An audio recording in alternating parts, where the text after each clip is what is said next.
कि वही आरएसएस संगठन के लोग आजकल बीएन राव साहब का चित्र बांट रहे हैं।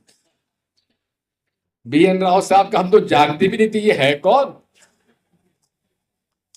जब मुझे कल किसी ने बताया तो मैं गूगल सर्च पे गया और गूगल सर्च पर मैंने जब देखा कि ये बीएन राव कौन थे। सिंह साहब को जय भीम। बहुत बहुत धन्यवाद। सभी हमारे उपस्थित देवियों सज्जनों को नमस्कार, प्रणाम।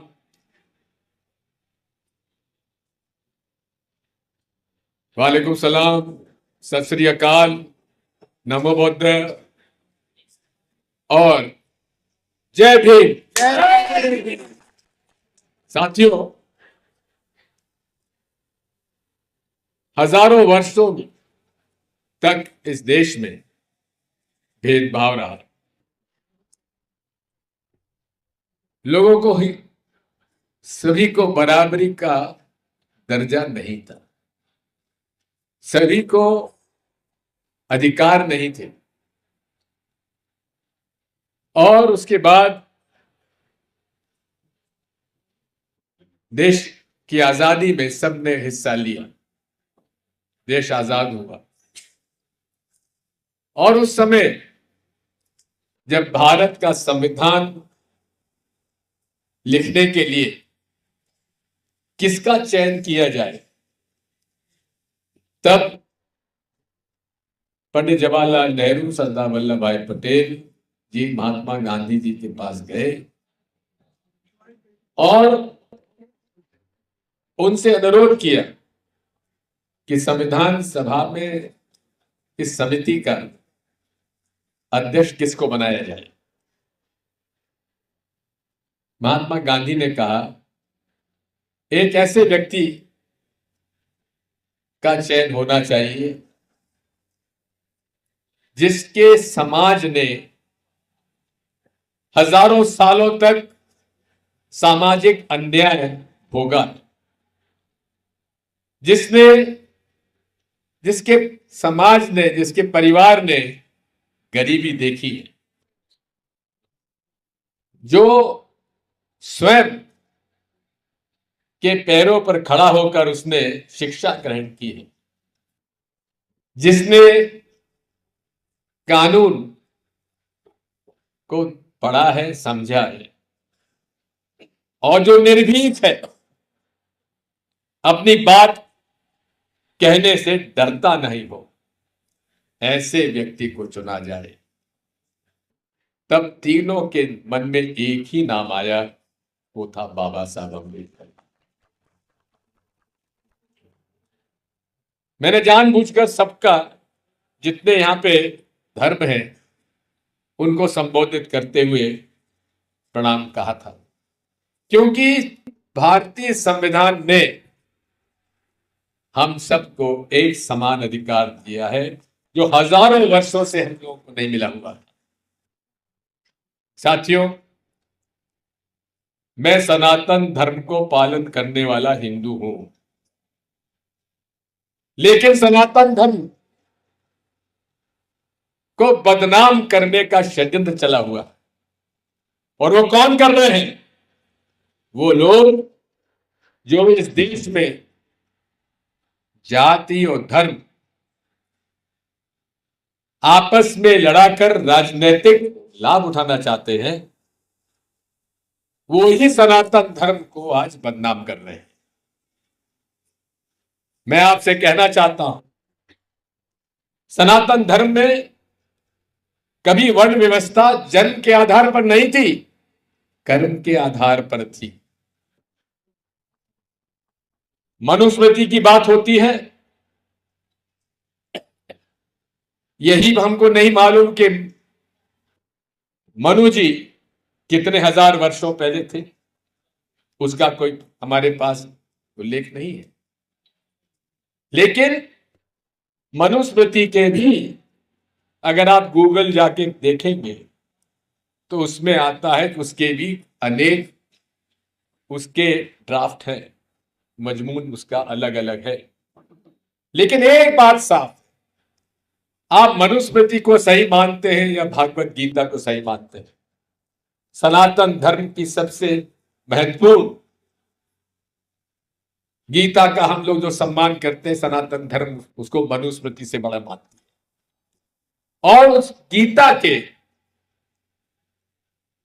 18वें अध्याय में क्या कहा गया है, वो उसका सारांश ये है कि हर व्यक्ति की वर्ण व्यवस्था उसकी योग्यता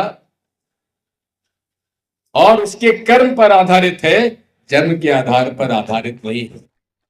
आज जो लोग जन्म के आधार पर ये जो अन्याय कर रहे हैं, जो बदनाम कर रहे हैं, उन लोगों को सोच लेना चाहिए कि वो इस देश में नफरत की आग फैला रहे हैं। मैं कहना चाहता हूं, ये कोई वर्ण व्यवस्था की लड़ाई नहीं है, ये मूल रूप से विचारधारा की लड़ाई है। मैं आपकी बात से सहमत हूं, क्योंकि विचारधारा इस देश में आज वो संगठन आरएसएस जो एक समूह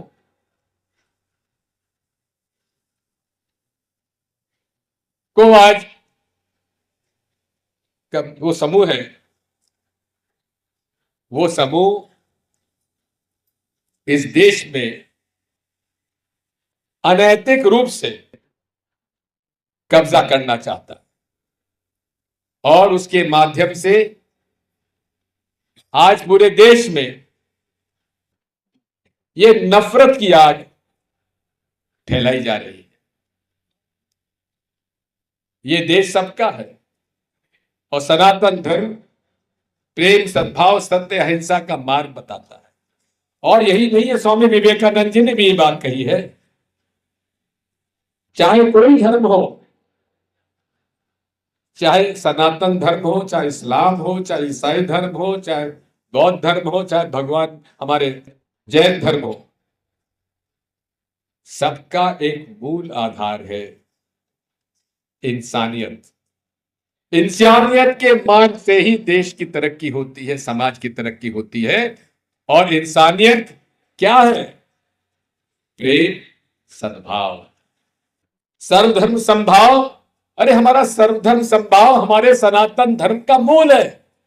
जो अपने आप को हिंदू कहता है और कहता है कि नहीं, सर्वधर्म समभाव नहीं है, सारे धर्म एक नहीं है, वो सनातन धर्म का पालन करने वाला हो नहीं सकता। साथियों, मैं बता देना चाहता हूं, कौन किस परिवार में जन्मेगा कि हम तय करते हैं। इस बालक ने क्या तय किया था कि दलित परिवार में जन्मेगा? क्या दिग्विजय सिंह ने तय किया था कि वो क्षत्रिय परिवार में पैदा होगा? नहीं, ये ऊपर वाला तय करता है। और उसके बाद हम उस परिवार के पालन पोषण में, उसके बताए हुए रास्ते पर और उस परिवार को एक रास्ते से चलकर हम उसका पालन करते हैं। क्या गुनाह किया था इन लोगों ने जो हजारों वर्षों तक इनको शिक्षा से दूर रखा गया? क्या गुनाह किया था इन लोगों ने जिनको कि सम्मान समाज में नहीं दिया? क्या गुनाह किया था इन लोगों ने जिनके साथ बेगार कराई जाती थी? क्या गुनाह किया था इन लोगों ने जो हमेशा से हजारों सालों तक एक अन्याय को भोगते रहे शांति से? शिक्षा से इनको क्यों दूर रखा गया? क्योंकि शिक्षा ही क्रांति का पहला कदम है। और शिक्षा से दूर रखने का केवल एकमात्र कारण था, और उसी शिक्षा के माध्यम से बाबा साहब अंबेडकर ने सोए हुए समाज को जगाया, तो केवल शिक्षा के माध्यम से। और आज वही मुझे इस बात का दुख कहते हुए कि आज जिस शिक्षा, जिस विचारधारा ने इस देश में वर्ण व्यवस्था को पोषित किया, पनपाया, आज ये हमारी केंद्र सरकार उसी मनुस्मृति को शिक्षा के यूनिवर्सिटी में पढ़ाने का प्रयास कर रहे हैं। ये कैसे हम स्वीकार कर लेंगे? मैं आपसे कहना चाहता हूं, मैं वो परिवार से हूं, मेरे पिता गांधीवादी थे। जब छुआछूत के खिलाफ आंदोलन चला, दलितों का प्रवेश मंदिरों में निषेध था। मेरे पिताजी ने 1940-41 में मेरे परिवार में जितने मंदिर थे, उन सारे मंदिरों के प्रवेश द्वार सारे समाज के लोगों के लिए खोल दिए थे, जिसमें दलितों को पूरा निकाल था। सन 41 की बात करता हूं। और आज मैं उस रास्ते पर निर्भीकता से चलते हुए, मुझे इसकी चिंता नहीं है। आज लोग कहते हैं सोशल मीडिया पर, अरे सोशल मीडिया पर जितनी गाली दिग्विजय सिंह को पड़ती होगी, आप में से किसी को नहीं पड़ती। पढ़े, मुझे कारण नहीं पड़ता। सोशल मीडिया में गाली देने वालों से मैं डरता नहीं। मैं सोशल मीडिया से के लोगों को केवल एक बात कहता हूं, दिग्विजय सिंह ने कभी गाली स्वीकार नहीं की, मैं वापस लौटा देता हूं। मुझे फर्क नहीं पड़ता, लेकिन मेरी विचारधारा से आप मुझे इधर उधर नहीं ले जा सकते। और मैं बधाई भी देता हूं राहुल गांधी जी को कि आज उन्होंने इस देश में उन वर्गों के लिए लड़ाई लड़ने का संकल्प लिया है जो हजारों साल से शिक्षा से वंचित थे, समाज से जिनको दूर रखा गया था, जिनके साथ अन्याय किया गया था। मैं आज इस बात को कहना चाहता हूं, Mister Wilson, comrade, I agree the presence of SC, ST and OBC in the judiciary, higher judiciary, is a reflection of the injustice done to this section. मैं आपकी बात से सहमत हूं। हाई कोर्ट और सुप्रीम कोर्ट में किस प्रकार से इन वर्गों के साथ अन्याय हो रहा है, मैं सहमत हूं। सबऑर्डिनेट जुडिशरी में SC, ST रिजर्वेशन है, लेकिन उस सबऑर्डिनेट जुडिशरी में जितने अनुसूचित जाति और जनजाति के जजेस हैं, उनमें से अधिकांश जजेस जिनकी सेवाएं समाप्त की गई हैं, अधिकांश वो SC, ST के हैं। और मैं जब मुख्यमंत्री था, मेरे पास ये अधिकार था कि उनके पिटीशन में हम स्वीकार कर सकते थे और हाईकोर्ट से, माननीय हाईकोर्ट से निवेदन करके उनको बहाल करने का अधिकार हमारे साथ था, तो मैंने करवाए। लेकिन मैं आपसे अनुरोध करना चाहता हूं, और आज देश की मांग है, हायर जुडिशरी में भी आरक्षण की आज आवश्यकता है। मैं जानता हूं, जब मैंने कहा है तो मुझे बड़ी गालियां पड़ेगी, पर फर्क नहीं पड़ता। लेकिन कुछ चीजें कुछ समय पर कहना पड़ता है, और हमको निडर होकर कहना चाहिए। आखिर हजारों वर्ष का अन्याय है, एक शताब्दी में भी हम लोग पूरा नहीं कर पाए, समय लगता है। मैं आपसे इतना ही अनुरोध करना चाहता हूं। मैं हमारे उन मित्रों से भी निवेदन करना चाहता हूं जो आज बाबा साहब अंबेडकर की मूर्ति लगाने का ऐतराज कर रहे हैं। अरे, मुझे तो इस बात का आश्चर्य हो गया है कि वही RSS संगठन के लोग आजकल BN राव साहब का चित्र बांट रहे हैं। BN राव साहब का हम तो जानते भी नहीं थे, ये है कौन। जब मुझे कल किसी ने बताया तो मैं गूगल सर्च पे गया, और गूगल सर्च पर मैंने जब देखा कि ये BN राव कौन थे, तो ये लॉयर थे। जम्मू कश्मीर कि राजा ने इनको मंत्री बनाया हुआ था। उसके बाद